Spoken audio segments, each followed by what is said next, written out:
Gajanan developers Pune यांच्याकडून आता पंढरपुरात इसबाबी कलश मंगल कार्यालय येथे साकारला जातो आहे भव्य गजानन टॉवर 10 मजली ट्विन बिल्डिंगचा प्रकल्प। गजानन टॉवर मध्ये उपलब्ध आहेत अत्याधुनिक सुविधांनी युक्त 1022 स्क्वेअर फुटाचे 2 BHK फ्लॅट्स, सुशोभित प्रवेश कक्ष, सामायिक क्षेत्रासाठी अत्याधुनिक सुरक्षा यंत्रणा, लिफ्ट आणि सामायिक क्षेत्रांसाठी वीज बॅकअपची सुविधा, स्वतंत्र अग्निशमन यंत्रणा, 2 मजली पुरेशी पार्किंग व्यवस्था, प्रत्येक कार पार्किंगच्या ठिकाणी स्वतंत्र EV चार्जिंगची सोय, सोलर वॉटर यंत्रणा, प्रत्येक सदनिकेसाठी इन्व्हर्टरची सोय। इसबाबी कलश मंगल कार्यालय शेजारी साकारल्या जात असणाऱ्या गजानन टॉवर मध्ये आजच आपल्या हक्काचा आणि आधुनिक सुविधांनी परिपूर्ण अलिशान फ्रीसाठी संपर्क क्रमांक 7676700025।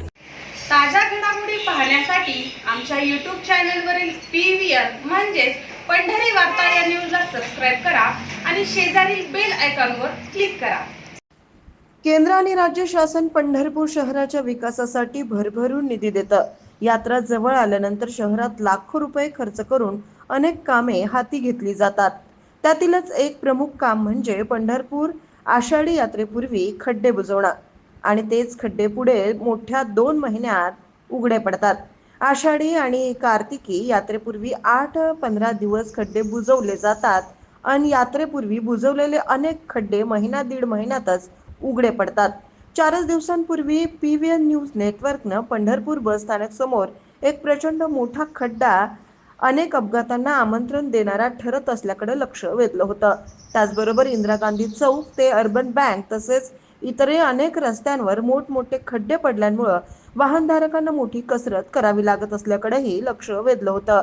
वाखरी ते छत्रपती शिवाजी महाराज चौक हा रस्ता नॅशनल हायवेच्या माध्यमातून कॉन्क्रिटीकरण केला जाणार असल्यामुळे हा रस्ता नगरपालिकेकडून विकासासाठी नॅशनल हायवेकडे हस्तांतरित करण्यात आला आहे।